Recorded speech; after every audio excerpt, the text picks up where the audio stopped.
Hey guys, good morning, welcome to new video. इस वीडियो में आप सीखेंगे कि त्रिभुज और चतुर्भुज में जो एंगल दिया जाता है निकालने के लिए, तो उसे किस तरह से निकाला जाता है।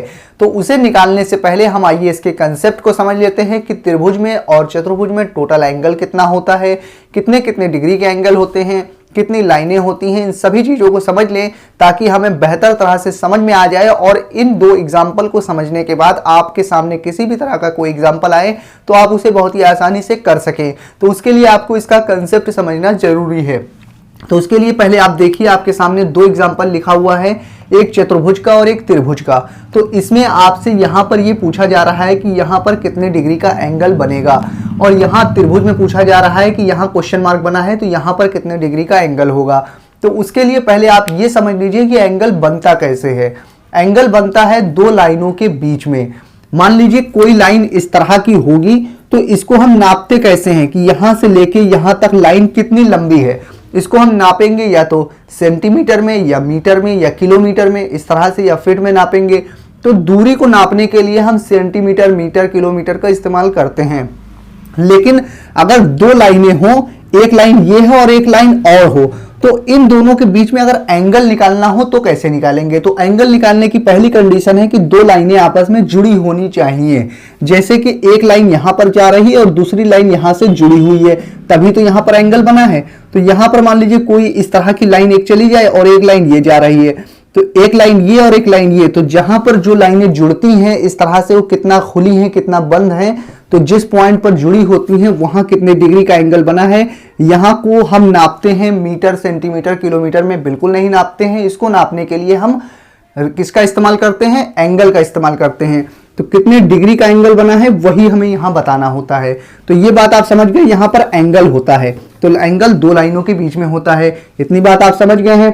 अब चतुर्भुज में और त्रिभुज में एंगल निकालेंगे कैसे, उसके लिए आप ये जान लीजिए कि देखिए त्रिभुज में क्या होता है, ये तीन लाइनें होती हैं, एक लाइन ये, एक लाइन ये, यहां पे एक एंगल बना, फिर एक लाइन के बीच में यहां एंगल बना, एक लाइन ये और एक लाइन ये के बीच में एक एंगल यहां बना। त्रिभुज में टोटल एक, दो, तीन लाइनें होती हैं और तीन एंगल बनते हैं।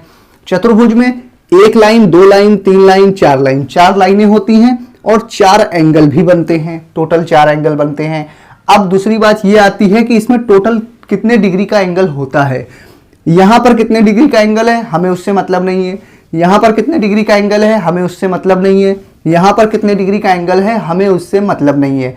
लेकिन आपको यह बात मालूम होनी चाहिए कि ये वाला एंगल, ये वाला एंगल और ये वाला एंगल, तीनों को अगर जोड़ दिया जाए तो कितने डिग्री का एंगल बनेगा, ये बात आपको हमेशा याद होनी चाहिए। तो ये याद कर लीजिए, ये तीनों अगर एंगल को जोड़ दिया जाए तो टोटल हमेशा कितने डिग्री का एंगल बनता है, 180 डिग्री का एंगल बनता है। ये चीज हमेशा के लिए आप याद कर लीजिए।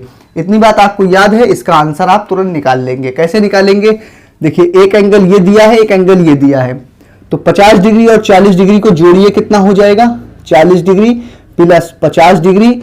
और डिग्री बनाने के लिए देखिए नंबर लिखा 40 के ऊपर ये छोटा सा गोला बनाना जरूरी है, इसी गोले को हम कहते हैं डिग्री। ठीक है, तो यहां पे छोटा सा गोला बना दिया, यहां पर क्वेश्चन मार्क बना है। तो मैथ्स में अगर कुछ ना दिया हो तो वहां हम मान लेते हैं x, तो इसको हमने तीसरे एंगल को मान लिया x डिग्री है। ठीक है, तो हमने आपसे क्या कहा, ये वाला एंगल, ये वाला एंगल, ये वाला एंगल, तीनों एंगल को जोड़ दो तो कितने डिग्री का एंगल आएगा, टोटल आएगा 180 डिग्री का। तो टोटल जोड़ने पर 180 डिग्री बनेगा, इसलिए बराबर करके हमने 180 डिग्री लिख दिया। अब इसको जोड़िए, देखिए कितना होगा, 40 और 50 जोड़ेंगे 90 डिग्री हो जाएगा, प्लस x डिग्री लिखा हुआ है और बराबर में आपके क्या है, 180 डिग्री लिखा है।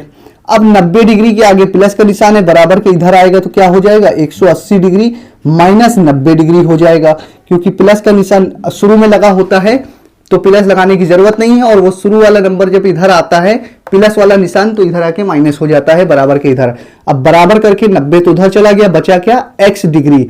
अब x के आगे देखिए प्लस का निशान था, अब ये शुरू में आ गया है, इसके आगे कोई नंबर तो है नहीं, इसलिए प्लस लगाने की जरूरत नहीं है। उसी तरह से 90 के आगे कोई निशान नहीं था तो भी आप समझ लीजिए ये प्लस में है। अब ये बराबर के इधर आ गया तो माइनस में हो गया। 180 में से 90 घटाएंगे तो बचेगा कितना, 90 डिग्री बचेगा, बराबर x डिग्री आ गया, यानी कि x की वैल्यू कितनी आ गई, 90 डिग्री।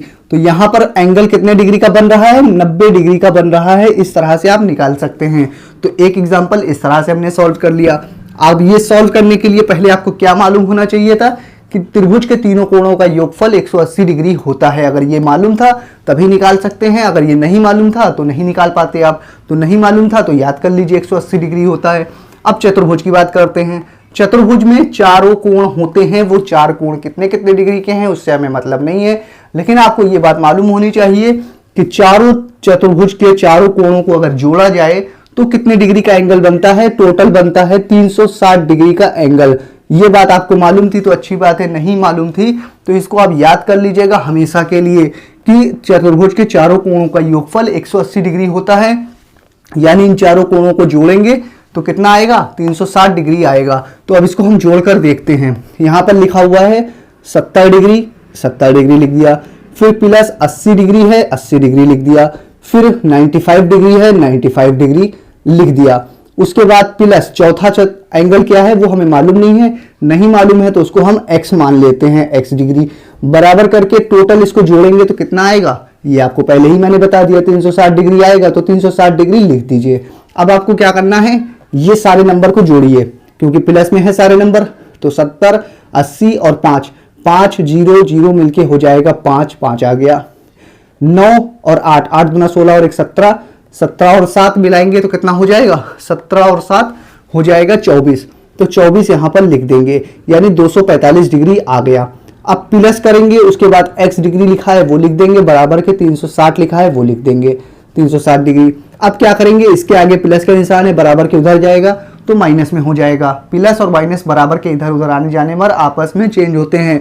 यहाँ माइनस का 90 था, अगर 90 बराबर के उधर जाएंगे तो प्लस हो जाएगा। इसी तरह से 245 प्लस में है, बराबर के उधर जाएगा तो माइनस हो जाएगा। तो इधर बचा क्या, x डिग्री बराबर 360 डिग्री लिखा हुआ है। ये 245 को बराबर के उधर ले जाएंगे तो माइनस के 245 डिग्री हो जाएगा। अब हम क्या करेंगे, x की वैल्यू यहां से निकल जाएगी। 0 में से 5 घटाएंगे तो बचेगा 5। यहां पे क्या करेंगे, बचा 5, 5 में से 4 गया तो बचा 1। यहां बचा 3, 3 में से 2 गया तो बचा 1। यहां डिग्री लगा देंगे, यानी x की वैल्यू आ गई कितनी, 115 डिग्री। तो यहां पे x की वैल्यू कितनी होगी, यहां पे 115 डिग्री का एंगल बनेगा। इस तरह से हमने निकाल लिया, 115 डिग्री का एंगल यहां पर बन जाएगा। तो इस तरह से त्रिभुज और चतुर्भुज में आप एंगल निकाल सकते हैं। तो मुझे उम्मीद है आपको एंगल निकालना अच्छी तरह से आ गया होगा। ये वीडियो आपको कैसी लगी आप मुझे कमेंट करके बता दीजिए। अगर आपके दिमाग में कोई सवाल है तो आप मुझसे कमेंट करके पूछ सकते हैं। मैं फिर हाजिर रहूंगा किसी और नई वीडियो में। जब तक के लिए बने रहिए जय सर के साथ।